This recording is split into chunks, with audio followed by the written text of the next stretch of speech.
Immortal and Martial Dual Cultivation, episode 332. Untuk melihat video selengkapnya, sahabat bisa kunjungi playlist yang telah Sabta Novel sediakan. Yuk mari, kita berimajinasi bersama dan masuk ke alur ceritanya.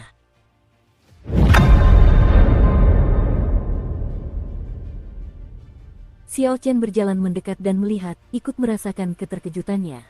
Saat memasuki istana, ia langsung menyadari keistimewaan formasi ini. Darah emas itu jelas merupakan darah seorang kaisar bela diri.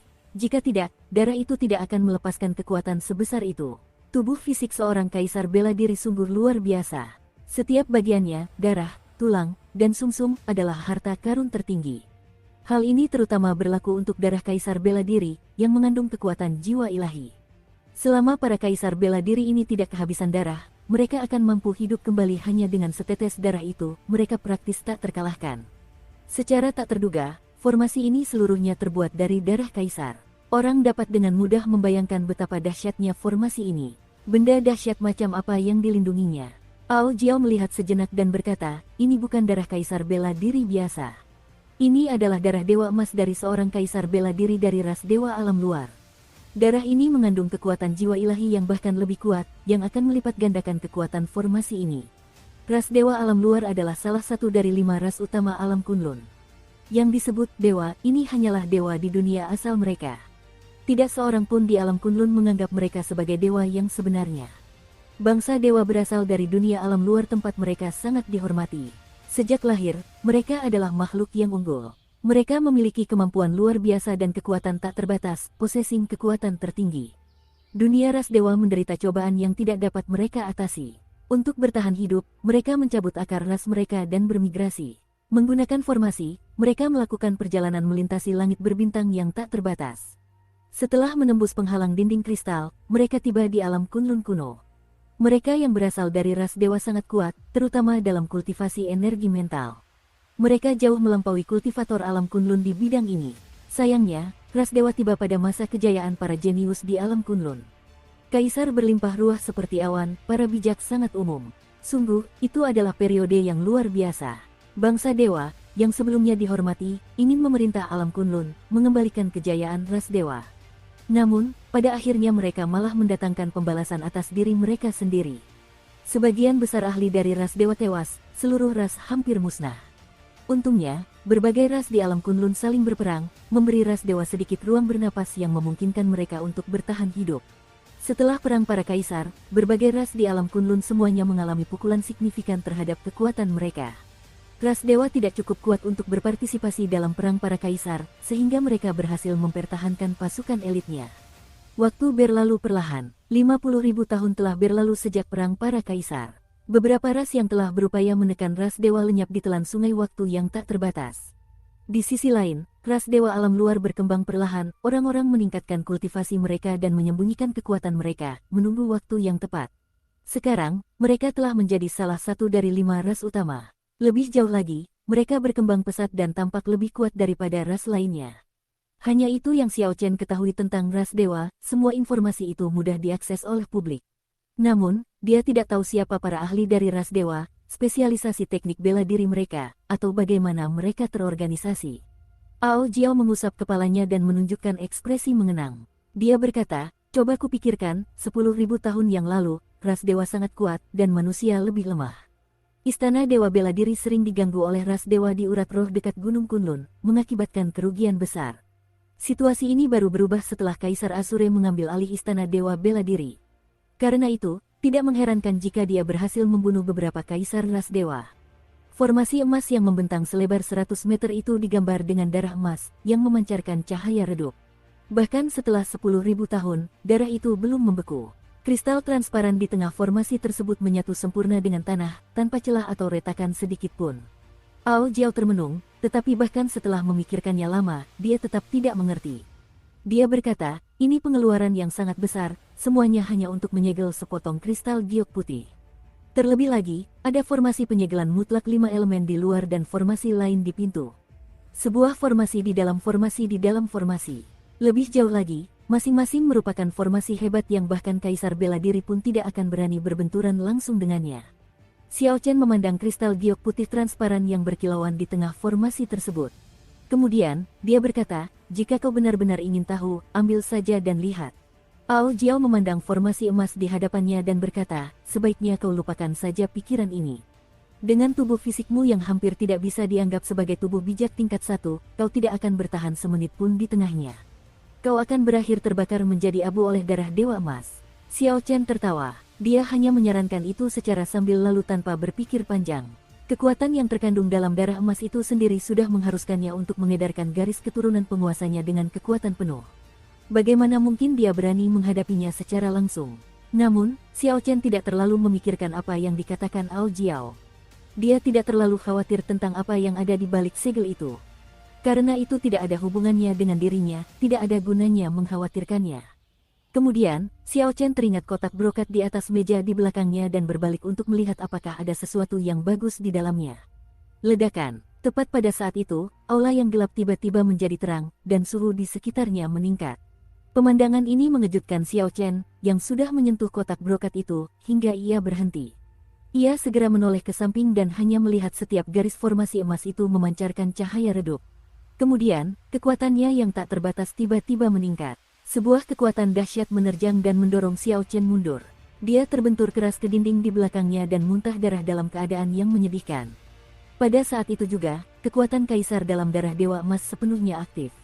Sebelumnya, jejak garis keturunan penguasa Xiao Chen sama sekali tidak cukup untuk situasi tersebut. Xiao Chen hanya melihat pilar cahaya keemasan keluar dari kristal giok putih di tengah formasi, menerangi bagian dalam istana. Pada saat yang sama, tanpa sepengetahuan Xiao Chen dan Ao Jiao, tanah dalam radius 10 km dari Istana Biru bergetar tanpa henti. Semua binatang iblis yang beragam melarikan diri dengan panik. Di balik permukaan yang sebelumnya tenang, benda yang disegel oleh Istana Biru itu memberikan perlawanan yang sangat kuat. Cahaya itu perlahan memudar. Ketika semuanya kembali tenang, Xiao Chen dan Ao Jiao melihat nyala api kemasan seperti air mancur spiritual di dalam kristal giok putih transparan. Nyala api itu berputar-putar di dalam kristal dengan cepat sebelum tenggelam kembali ke kedalamannya. Ini adalah api surgawi. Xiao Chen sudah tidak asing lagi dengan hal ini. Alam kubah langit memiliki legenda tentang api surgawi. Dia juga pernah melihat 1/10 api surgawi yang ada di mata Chu Chaoyun. Api di dunia ini dapat dipisahkan menjadi yin dan yang. Hanya api surgawi yang berada di luar perbedaan ini, melampaui api biasa. Ia adalah raja dari 10.000 api. Api surgawi itu begitu dahsyat sehingga bahkan mampu membakar seluruh benua Tianwu, melenyapkannya. Namun, pada saat itu, Chu Chaoyun belum sepenuhnya memurnikan dan menyerap 1/10 api surgawi tersebut. Ia baru mengeluarkan 20% dari kekuatannya saja. Ekspresi aneh terlintas di mata Ao Jiao. Dia berkata, aku mendengar bahwa Kaisar Tianwu pertama membagi api surgawi yang utuh menjadi 10 bagian. Tak disangka, satu bagian disegel di sini. Terlebih lagi, itu berada di tangan Kaisar Azure. Ekspresi terkejut yang mendalam muncul di mata Xiao Chen. Kaisar Azure pernah berperang dengan dinasti Tianwu. Tidaklah aneh jika dia merebut api surgawi. Namun, menggunakan formasi sebesar itu untuk menyegel hanya 1/10 dari api surgawi tampaknya berlebihan. Ketika Ao Jiao merasakan keraguan Xiao Chen, dia menjelaskan, seharusnya tidak sesederhana itu. Untaian api surgawi ini mengandung api asal dari api surgawi.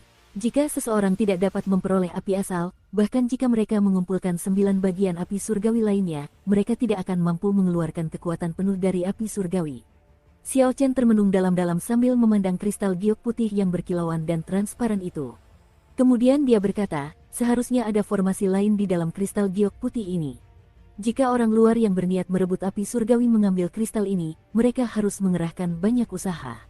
Ao Jiao bertepuk tangan dan berhenti berpikir. Dia menoleh dan tersenyum pada Xiao Chen. Baiklah, sekarang kita sudah memecahkan teka-teki ini, mari kita lihat apa yang ada di dalam kotak brokat ini. Setelah tiba di Istana Biru, akan sia-sia jika kita tidak mendapatkan apapun.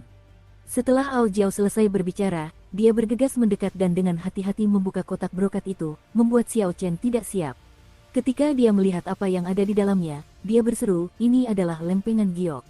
Teknik bela diri yang disimpan dalam lempengan giok biasanya merupakan teknik rahasia tanah suci yang tidak mereka sebarkan. Xiao Chen menerima lempengan giok itu dan memainkannya.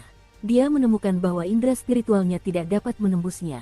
Dia menatap Ao Jiao dan bertanya, bagaimana cara menggunakan lempengan giok ini? Ao Jiao telah berkeliling dunia bersama Kaisar Petir. Dia telah melihat lebih banyak hal daripada Xiao Chen. Tentu saja, dia akan tahu cara menggunakan ini. Dia menjawab dengan santai, teteskan darahmu di atasnya, dan kau akan bisa merasakannya. Namun, meneteskan darahmu di atasnya sama artinya dengan kau bersumpah untuk tidak menyebarkan teknik bela diri ini. Xiao Chen melakukan seperti yang dikatakan wanita itu. Seketika, beberapa informasi muncul di benaknya, jadi dia segera menutup matanya dan dengan hati-hati memahaminya. Tak lama kemudian, cahaya dari batu giok itu memudar, dan berubah menjadi debu. Setelah sekian lama, dia membuka matanya. Ao Jiao bertanya dengan penuh harap, bagaimana? Teknik bela diri apa ini? Apakah ini tingkat surga, atau tingkat bijak yang melampaui tingkat surga? Xiao Chen menggelengkan kepalanya sebagai tanda tidak setuju. Mulut Ao Jiao sedikit terbuka. Dia berkata dengan suara terkejut, mungkinkah itu teknik bela diri tingkat dewa yang legendaris atau mantra abadi? Xiao Chen tersenyum lembut dan menjawab, ini bukanlah sesuatu yang begitu hebat. Ini hanyalah seni nada naga, teknik bela diri gelombang suara. Ia dapat menyalurkan kekuatan naga ke dalam suara dan menggunakan gelombang suara tersebut untuk menyerang. Ia dapat mematahkan momentum lawan dan mengejutkan mereka. Sambil tersenyum lebar hingga matanya menyerupai sepasang bulan sabit, Ao Jiao berkata dengan gembira, ini benar-benar seni nada naga. Seni itu telah hilang selama 10.000 tahun. Kau telah menemukan harta karun. Xiao Chen tidak merasa bahwa teknik bela diri ini luar biasa, jadi dia bertanya, apa maksudmu? Dia menjelaskan, seni nada naga ini adalah ciptaan Kaisar Azure sendiri. Hanya pewaris sejati gerbang naga yang berhak mempelajarinya. Seni ini khusus digunakan untuk melawan teknik bela diri energi mental ras dewa. Ras dewa menggunakan teknik bela diri energi mental mereka untuk bergerak tanpa hambatan. Mereka cukup sulit dihadapi. Di masa depan, jika Anda bertemu dengan seorang ahli dari ras dewa, Anda tidak perlu takut.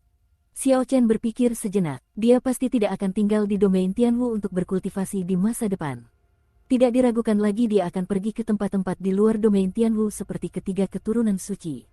Pada saat itu, jurus nada naga akan menjadi sangat berguna. Bahkan jika Xiao Chen tidak membutuhkannya untuk menghadapi ras dewa, jurus itu akan sangat membantu dalam mematahkan momentum beberapa ahli. Keduanya terus mencari untuk beberapa saat, berharap menemukan harta karun lainnya. Namun, mereka tidak menemukan apapun. Xiao Chen melirik pintu masuk ke lantai 2. Kemudian, dia ragu-ragu sebelum berkata, ayo, kita ke lantai 2. Dong, tepat ketika Xiao Chen dan Ao Jiao hendak memasuki lantai 2, sebuah penghalang energi hitam muncul di depan mereka, menghalangi pintu masuk. Penghalang ini mengejutkan Xiao Chen dan Ao Jiao. Berdiri di tangga, mereka menoleh ke belakang dan terkejut mendapati bahwa sesosok roh berjubah hitam telah muncul di suatu waktu. Roh berjubah hitam itu perlahan menurunkan tangan kanannya, yang sebelumnya menunjuk ke arah keduanya. Jelas sekali, dialah yang mewujudkan penghalang itu. Roh berjubah hitam ini adalah seorang lelaki tua. Tubuhnya terdiri dari cahaya dan bayangan, memberikan kesan samar dan halus. Xiao Chen dan Ao Jiao sama-sama merasa heran. Sebelumnya, keduanya telah menggeledah lantai pertama tetapi tidak menemukan sesuatu yang mencurigakan. Ao Jiao menatap lelaki tua itu, dan tiba-tiba sesuatu terlintas di benaknya. Sambil menunjuk lelaki tua itu, dia berseru, kau adalah roh benda. Kau adalah roh benda istana biru ini. Senyum tipis muncul di wajah tua roh berjubah hitam itu. Dia berkata, itu tebakan yang bagus. Namun, kau seharusnya tidak berada di tempat ini. Setelah roh berjubah hitam itu mengatakan hal tersebut, ia menunjuk ke arah Ao Jiao, dan jarinya menyala. Sebelum Ao Jiao sempat bereaksi, ia berubah menjadi seberkas cahaya dan memasuki cincin roh abadi. Ekspresi Xiao Chen berubah. Dia dengan cepat memanggil pedang bayangan bulan dan menatap roh berjubah hitam itu dengan dingin. Roh berjubah hitam itu tersenyum ramah sambil berkata dengan tenang kepada Xiao Chen, tidak perlu khawatir. Aku hanya membuatnya tidur nyenyak. Dia bahkan mungkin akan berterima kasih padaku setelah bangun. Xiao Chen mengirimkan indera spiritualnya ke dalam cincin roh abadi. Memang benar, seperti yang dikatakan lelaki tua itu. Ao Jiao berbaring di samping bunga dunia bawah dalam tidur yang tenang dan nyenyak. Aku telah menunggumu selama 10.000 tahun, kata roh benda itu, menatap Xiao Chen dengan sedikit kegembiraan di matanya. Xiao Chen tidak terlalu terkejut. Sejak pertama kali melihat istana biru itu, dia sudah memiliki firasat. Dahulu kala, ketika Xiao Xiong mengetahui bahwa Xiao Chen memiliki roh bela diri naga biru, dan kemudian mengusirnya dari klan, Xiao Chen sudah menduga bahwa dia memiliki warisan yang luar biasa. Namun, bisakah dia mempercayai roh berjubah hitam ini? Xiao Chen melompat turun dari puncak tangga dan menatap roh benda itu. Kemudian, dia bertanya dengan tenang, siapakah kau? Mengapa kau menungguku selama 10.000 tahun? Roh benda itu memiliki tatapan dalam yang memancarkan aura misteri. Dia tersenyum tipis dan membalas, siapakah aku? Mengapa kau tidak bertanya siapa dirimu saja? Xiao Chen terbatuk sebentar, dan tatapan aneh terlintas di matanya. Dia menatap roh berjubah hitam itu, mencoba mendapatkan petunjuk dari mata roh benda tersebut. Siapakah Xiao Chen? Dia adalah Xiao Chen dari klan Xiao, pendekar berjubah putih Xiao Chen. Namun, semua itu hanyalah apa yang orang lain ketahui tentang dirinya. Hanya Xiao Chen sendiri yang tahu bahwa dia bukanlah mereka. Dia datang dari dunia lain. Meskipun namanya juga Xiao Chen, dia bukanlah Xiao Chen yang sebenarnya. Namun, mata lelaki tua itu sangat dalam, Xiao Chen tidak bisa melihat apapun di dalamnya. Dia tidak bisa menebak apa yang dipikirkan lelaki tua itu atau mendapatkan informasi apapun. Ketika lelaki tua berjubah hitam itu melihat ekspresi Xiao Chen, dia tersenyum ramah. Tidak perlu terlalu waspada terhadapku. Aku tidak akan menyakitimu. Bahkan, jika kau tidak mencoba memasuki lantai 2, aku tidak akan muncul di hadapanmu. Aku tidak bisa naik. Wajah tua roh benda itu tak kuasa menahan senyum. Ia berkata, tentu saja, kau bisa. Seluruh istana naga Asure adalah milikmu. Jika kau benar-benar berhasil melewati formasi penyegelan mutlak 5 elemen, aku tidak akan menghentikanmu. Namun, saat ini kau terlalu lemah. Ujian di lantai 2 akan langsung merenggut nyawamu. Bahkan sampai sekarang, aku belum bisa memahami bagaimana kau bisa melewati formasi penyegelan mutlak 5 elemen di luar.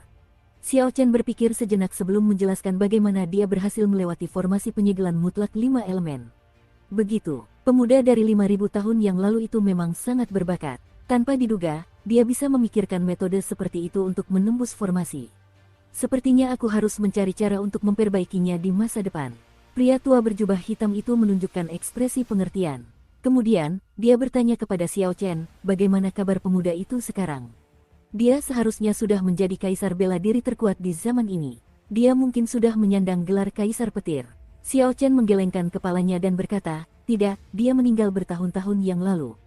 Secercah keterkejutan muncul di wajah tua pria berjubah hitam itu.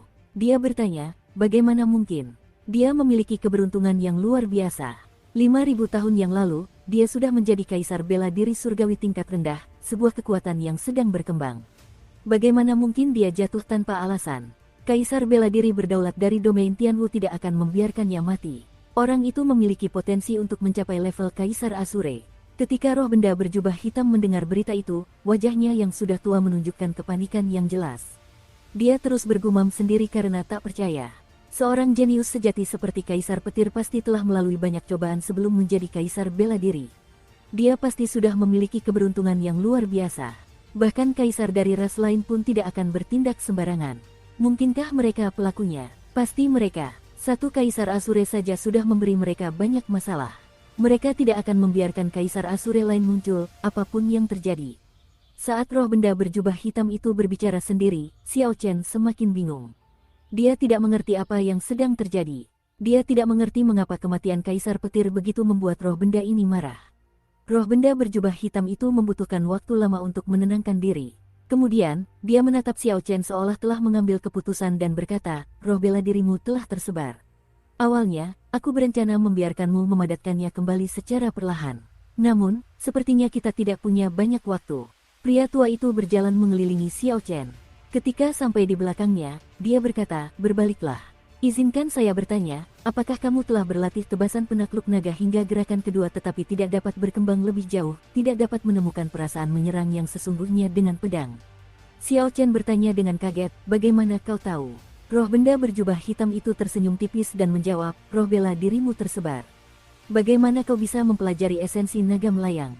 Jadilah kaisar bela diri sesegera mungkin dan lewati formasi penyegelan mutlak 5 elemen dengan kekuatanmu sendiri. Ketika saatnya tiba, lelaki tua ini akan melayanimu. Ding! Pria tua itu menekan satu jarinya di dahi Xiao Chen.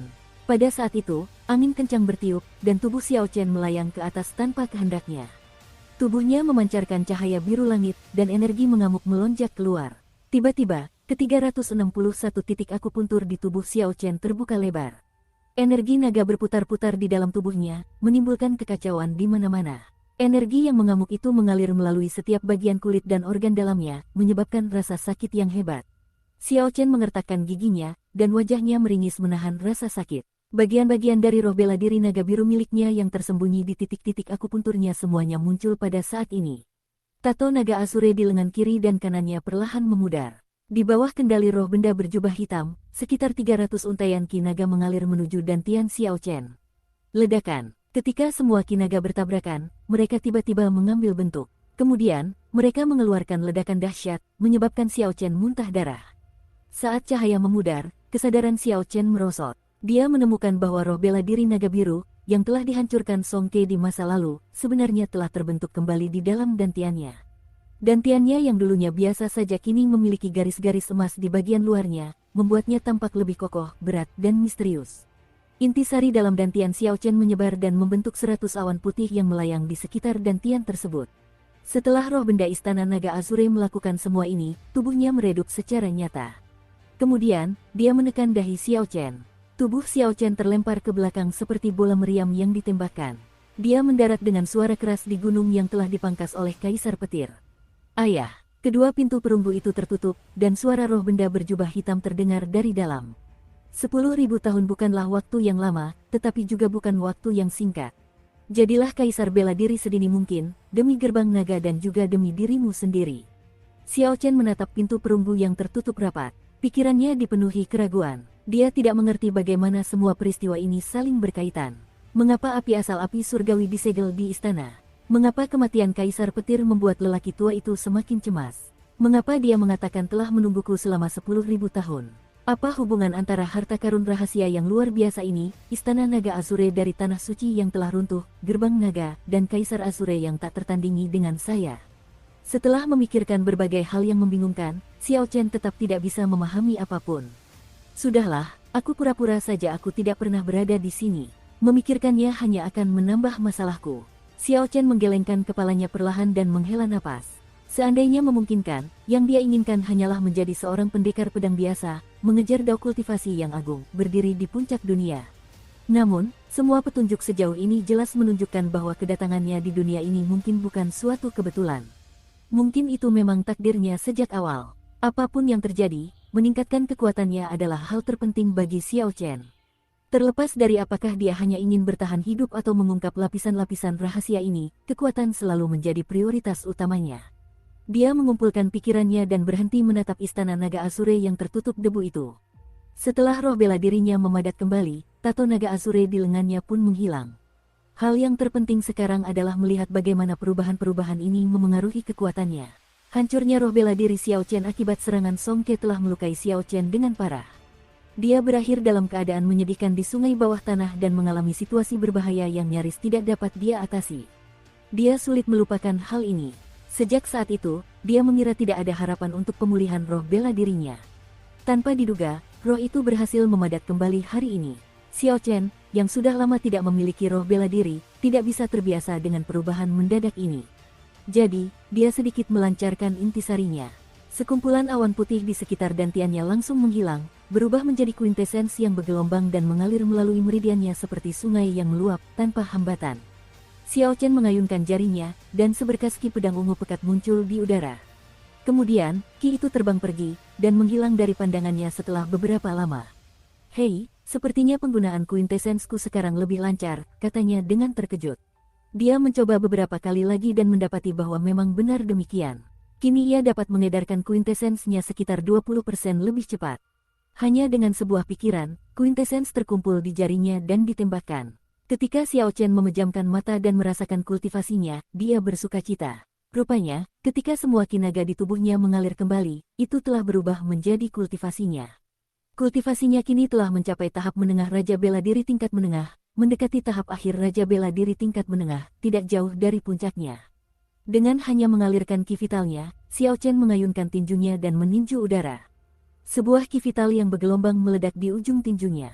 Tiba-tiba, suara keras seperti guntur menggema. Angin kencang bertiup, dan riak muncul di udara, menyebar hingga sejauh 3 kilometer. Xiao Chen termenung dan bergumam pada dirinya sendiri, "Dulu, ketika aku membuka titik akupunturku, ki vitalku akan melonjak sekitar 30%. Sekarang roh bela diriku tidak lagi berada di titik akupuntur, aku tidak akan mengalami kekuatan eksplosif seperti itu lagi. Namun, kekuatan saya telah meningkat dari 900 ton menjadi 1000 ton. Meskipun saya tidak memiliki 30% kekuatan ledakan, kekuatan reguler saya meningkat sebesar 20%. Pada akhirnya, ini adalah sebuah keuntungan." Satu-satunya hal yang mengecewakan Xiao Chen adalah kenyataan bahwa naga biru di titik akupuntur kakinya telah hilang. dia tidak akan lagi bisa melakukan manuver jarak dekat berkecepatan tinggi yang berubah dengan cepat. Titik-titik akupuntur di kaki Xiao Chen telah sangat membantunya dalam banyak pertempuran, memungkinkannya untuk menyerang atau mundur kapanpun dia mau. Itu adalah kemampuan yang sangat praktis. Lupakan semua ini, aku harus fokus meningkatkan kultivasiku dulu. Setelah memurnikan intisariku 2 kali lagi dan mencapai tingkat menengah Raja Bela Diri tahap akhir, aku akan mampu mengalahkan orang-orang seperti Simen Bao. Xiao Chen menggerakkan tangannya, dan beberapa buah inti bumi berusia 50 tahun muncul di telapak tangannya. Kemudian, dia duduk bersila dan memakan 3 buah sekaligus. Bagi Xiao Chen, buah esensi bumi berusia 50 tahun itu memiliki efek yang sama seperti menggaruk gatal. Ia hanya akan mencapai tujuannya untuk meningkatkan kultivasinya dengan cepat jika ia memakan beberapa buah sekaligus. Setelah menyerap energi pengobatan dari buah esensi bumi berusia 50 tahun, dia tidak terburu-buru untuk mengonsumsi lebih banyak. Sebaliknya, dia terlebih dahulu meluangkan waktu untuk memurnikan secara serius semua kuintesens yang telah dia ubah dari energi pengobatan.